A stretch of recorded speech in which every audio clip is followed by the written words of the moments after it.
Hi there, this is Helen from Occult Projects.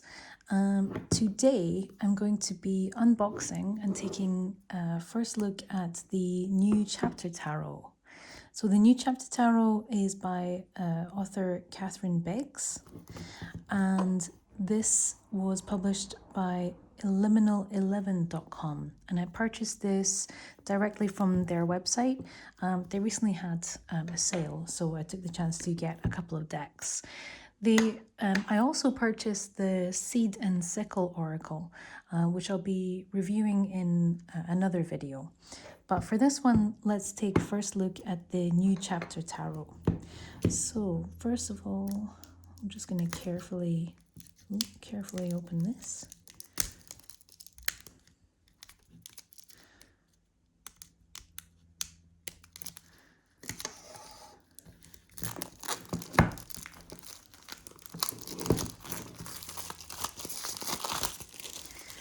Okay, let's get rid of that.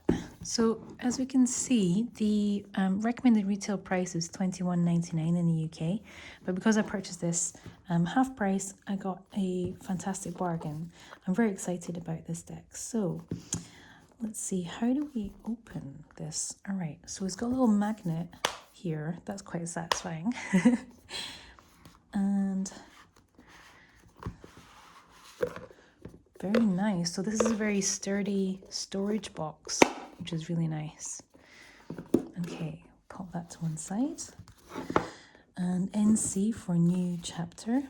So this is a beautiful presentation. And everything is contained in here, nice and secure. Okay. So I'm going to take out the little cardboard. We don't need that. And we have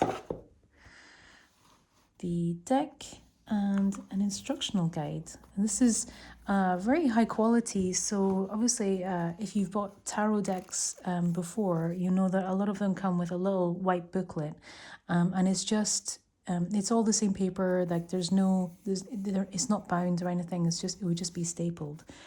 So this is really pretty, and I really like straight away we've got images with the sacred geometry. Okay, and we have foreword by Rachel Pollack. Rachel Pollack is a renowned author in the tarot community. Actually, I didn't know that this would be here.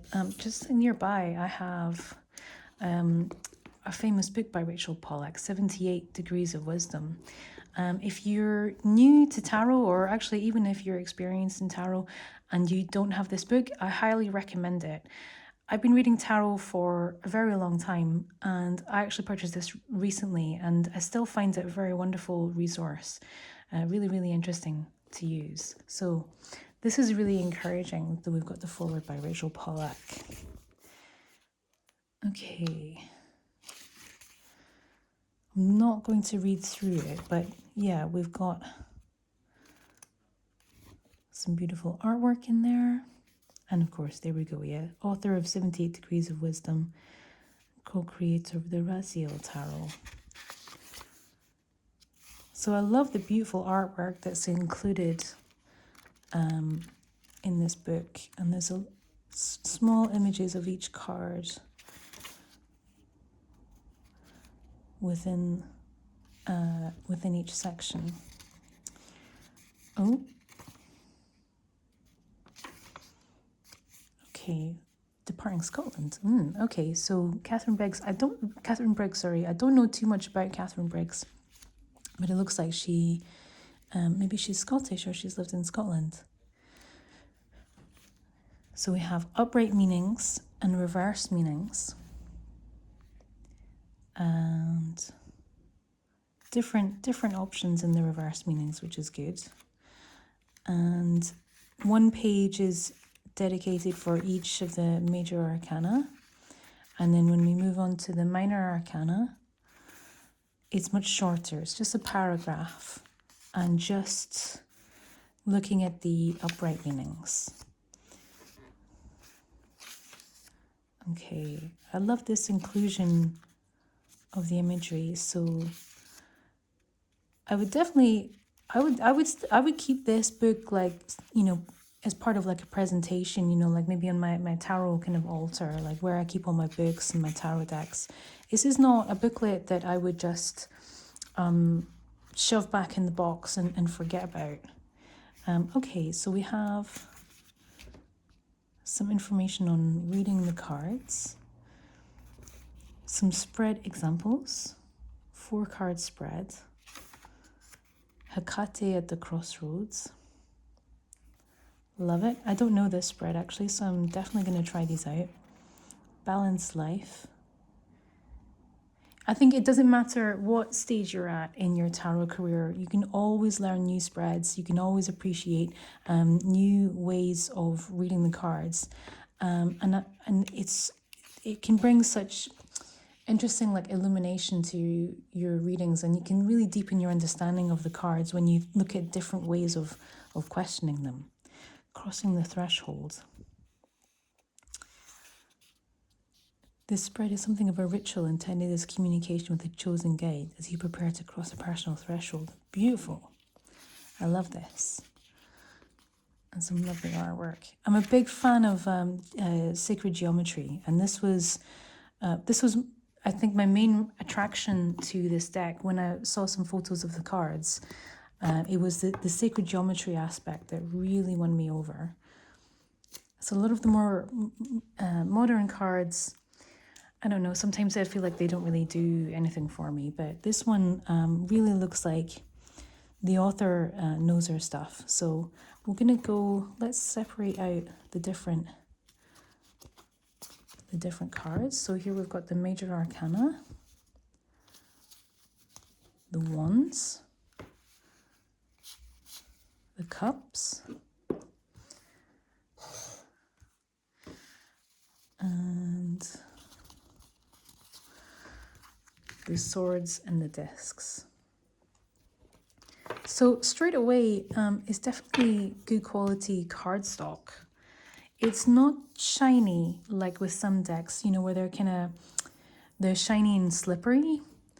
There's a matte texture to them, and I can imagine like this is going to really help with like if you do overhand shuffling. I really do like the texture. It's something a bit different. Okay, so here's the backs of the cards. So we've got an owl on one side, and I'm not sure what is that. Is that like a heron? Okay, I'll need to check what that kind of bird that is. I actually don't know. Okay, so let's look at the Major Arcana. So we've got the Fool, Magician, High Priestess, the Empress, the Emperor. So for the Hierophant, she's called the Teacher, the Lovers. Interesting inclusion of the rainbow colors there. I wonder what that could be about. The Chariot. So the use of Egyptian imagery is going to be quite significant, because a lot of people believe that tarot has Egyptian origins in some way. There's an Egyptian influence. Justice. The Hermit. Beautiful. He looks like part of the mountain. The Wheel of Fortune. I love it. I love this. Very rich in symbolism. So we have a triangle and a wheel, which looks like it's segments, almost like an orange, and some bones, some broken bones, like a rib cage. And I'm not sure what this red is, but immediate thought, it looks like some kind of like organ, body organ. Strength. It's interesting, a lot of decks, strength is much more colorful, but the color is only really located in the person's clothing. So that's interesting. The Hanged Man. I love this. The Hanged Man is is a really fascinating card. And this, I love this. Is it going to him or is it coming from him?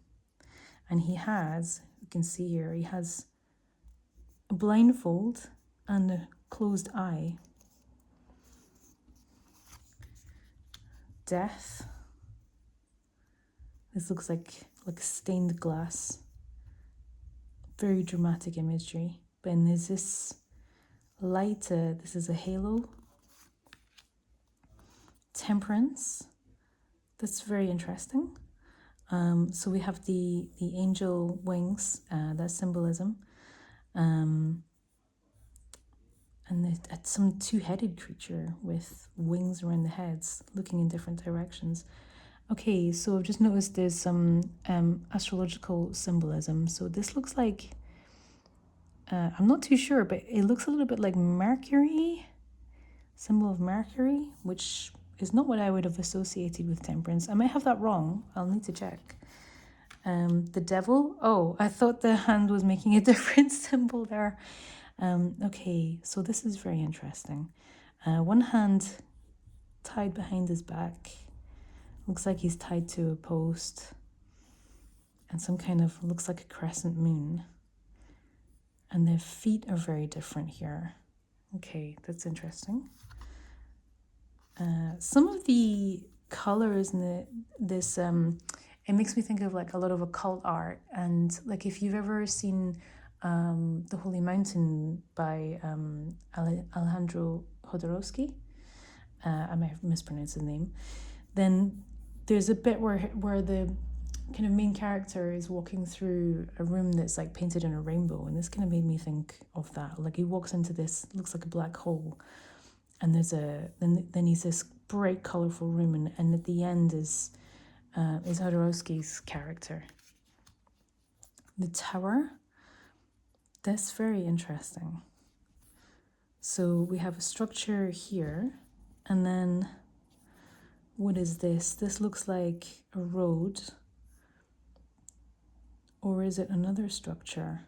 And then the absence of something. So something is missing, which looks like, is it something that's being taken away from both parts? Something that's been created in the clash, a clash of worlds and an explosion? Perhaps when something like a shadow side or something unseen comes to the forefront and creates an explosion. That's very interesting. Oh, stunning. This is beautiful. So you can see there'd be so much work put into this, as each part is like individually painted in watercolor. And the only other deck I've seen using watercolor is an oracle deck. I think it's called the Soul Space Oracle. Okay, I love that. So again, it's like stained glass. There's a definite sacred geometry usage here. We have the triangle again, concentric circles, these diagonal lines, and we have the star in the center. I love that. The moon. Okay, so this is something about some animalistic element. And then turning upside down, she looks more innocent looking, and she looks more worldly and wild. So this is like maybe the crone and the maid, the different phases of the moon. That's very interesting. And then the dark night. And the sun. This very simple but really, really striking. I love the use of color. I love I love how abstract it looks. I'm a big fan of abstract art. Excuse me. All these kind of concentric circles and overlapping circles creating different shapes. It looks like radiation as well. Judgment. This is so interesting. So again, love the use of watercolor here. And we have this growing plant. A crown. Is this like angel wings? So there's definitely some occult symbolism here, which needs some further study. And the universe. Again, it's a really fascinating imagery. We have like opposing colors on the color wheel. She's a part of the earth, or these roots. Is this a transformation and also connection to the wider world? We have the lotus flower. In some decks, like Thoth deck and Hermetic Tarot deck, feature a lot of lotus flowers, which express like growth and blossoming from difficult circumstances. So that's the major arcana. I love that. I'm going to pop that back actually in order. Where are we? Temperance, death. Did I get that right? Yeah. Hanged man. Oh, I got that missed the moon.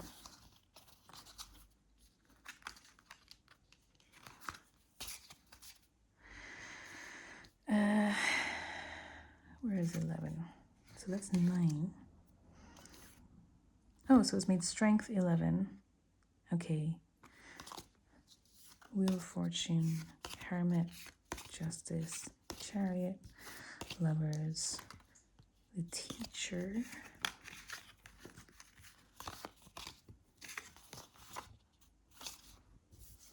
Magician, and the Fool. Okay, so let's take a look at the Ace of Wands. Actually, I think I'll look at the minor arcana going by the numbers. This was another thing, when I saw the images of the aces, it really drew me to the deck. I love the beautiful use of shapes. So 2 triangles are pointing downwards and 2 are pointing upwards. And it's interesting, like cups and discs. The cups and the discs or pentacles they're often seen as like connecting, like connected. So I'm going to put them in that order. 2s. That's really creepy looking, but I like it. I like that part. The swords, 2 swords, we have like a yin, like almost like a reference to like yin and yang, the necessary like darkness and light. And we have like sort of like a yin yang imagery with using the moon. And the cups, the snakes intertwining. This is interesting. So 3 cups and discs, similarity. And this is similar too. I often think of the 3 of discs and the 3 of cups, they're about being together. And the 3 of wands and swords are about separating. And we can see the lines, everything is connected, everything is joining up. But these ones are, there's a divergence in some way or another. So we could be diverging from the crowd and then going towards some opportunity in the wider world. And there's a divergence showing in the 3 of swords as well, meaning separating from people. Okay, the 4s. Okay, so 4 of cups. Yeah, it's not showing the kind of, it's got an interesting look to it. So it's very different from other 4 of cups cards in different decks.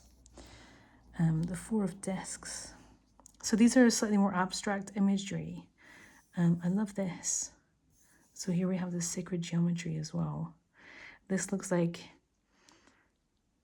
something in a family celebration, or are we going towards like a wedding, like an outside wedding? And the 4 of discs, we have this structure, king of the castle. Five of Cups, Five of Discs, Five of Wands, and Five of Swords. Okay, interesting allusion to like a death, like almost like a memento mori here. Five of Wands. Everyone wants to put their throw their hat in the ring. Everyone wants to have an opportunity to fight. Five of Discs. Okay, that's very interesting. Use of like a death imagery in the Five of Discs. So like a poverty of spirit or material poverty leading to a feeling of like intense loss. And Five of Cups. In some other decks, there's only three cups spilled, sorry. But this one it has four. But here again, we have a flower blossoming for like future opportunity. And we have the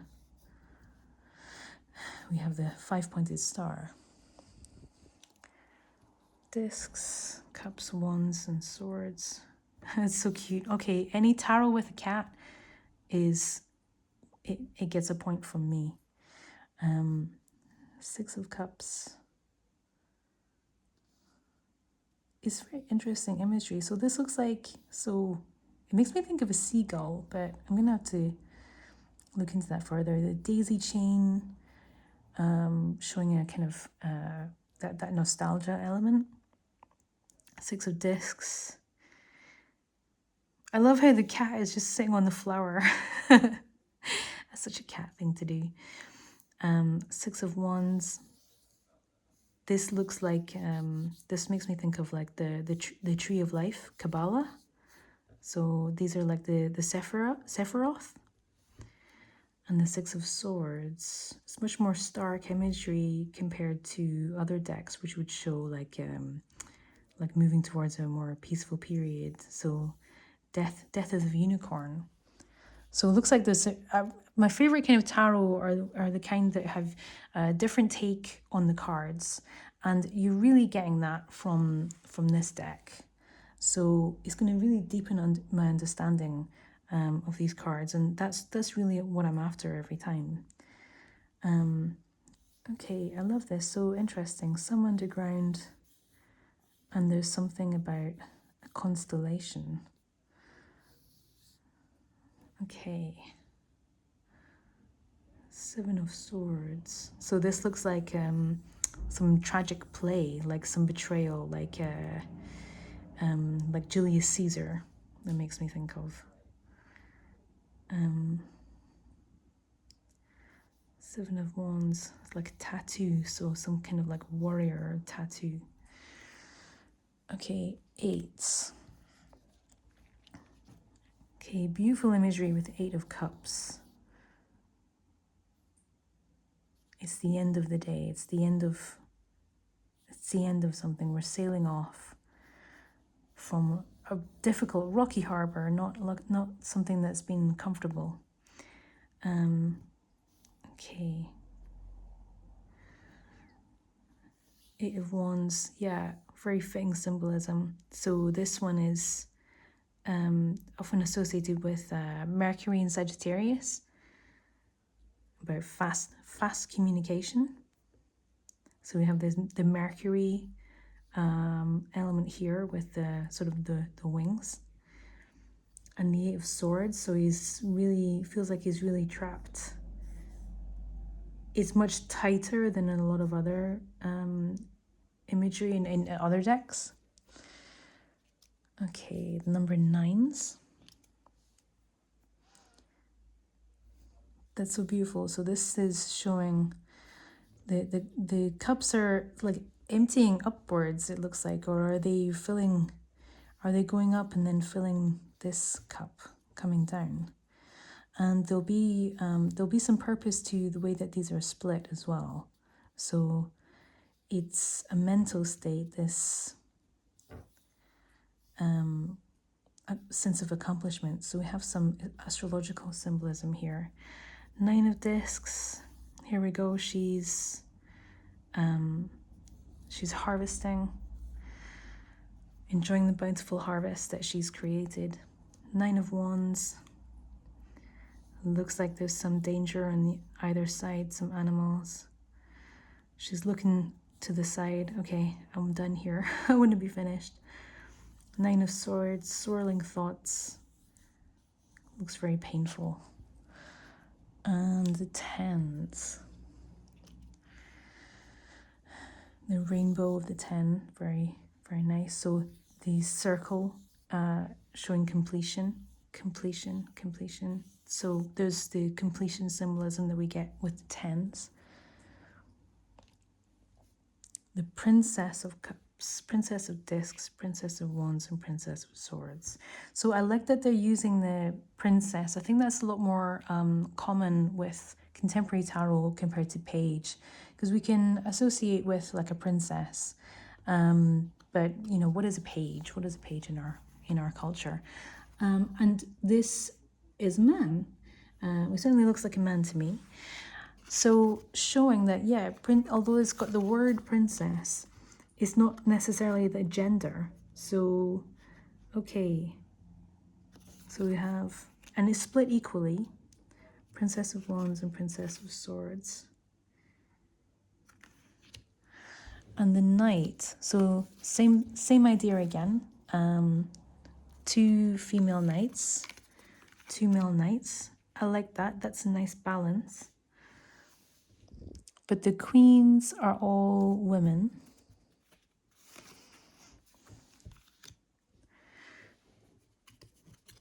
The Queen of Cups and the Queen of Discs. I like this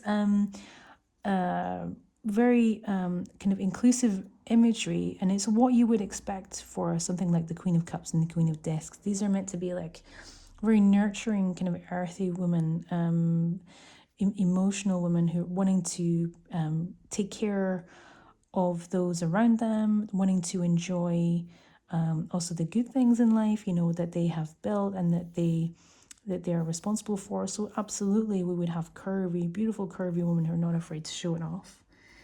And the Queen of Wands and the Queen of Swords. So I love that she looks like almost like Statue of Liberty there, but she's got glasses.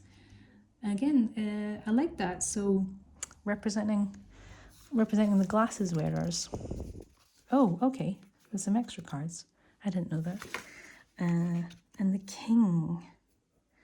So we have different, they don't all look older. This one, the King of Swords, it looks kind of young.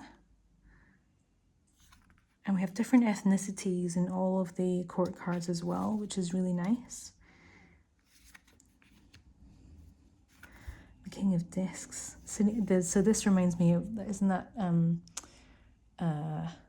is it Hindu belief in that the world is, or the universe or something is sitting on a giant turtle, and then below it is just another turtle, and it's turtles all the way down. So this rather than this brings like a spiritual sort of element to the King of Discs. There's that earth spirituality, very, very pagan. King of Cups. He's looking a little bit tired, like he's just woken up, but that's cool. And we have two extra cards. Okay, I remember this now. Yeah, Gratitude and Invocation. I'm not sure that, let's see, exclusive cards, that must be. So that's going to be page 58. And this, where are the page numbers? Okay, exclusive cards. So gratitude, you're seen and known because of what the universe sees in you and knows of you. You are connected to the world and are a vital part of it. So it's kind of like an oracle card. Invocation. I love this, the phases of the moon. Very wise woman look to this card. Take a moment to clarify your intentions. It's a call to connect with your guides. Reach out to your guardian of the first threshold. Magic is all around us and we only need to tap into it. I love it. So, and I will look over the reversed meanings as well. All right, so I'm just going to pop these back in this order. So that is, I'll just pop these at the back. That is the new chapter tarot. So this is very interesting. I recommend this deck. I think it's really interesting to work with. I think I like the size of the deck. I don't have the biggest hands, and some of the bigger decks, like, they look great and everything, but they're not so easy to handle. This looks like it's going to be comfortable to shuffle with. Oh, a little bit stiff. I have to do some rifle shuffling because it's just what I've always done. I'm going to work with these a little bit more, so I'm sure that they'll get a little bit more pliable. Oh, sorry, over time. And I'm going to bathe them in sunlight, which we've got the sun coming in. I'm going to cleanse them and bring them under my protection. And I'm going to do a deck interview. And I'm definitely going to use this deck. I find this is beautiful, and it's something to study the sacred geometry used within it, the choice of color and symbolism. Yeah, I'm very happy with this deck. I would recommend it.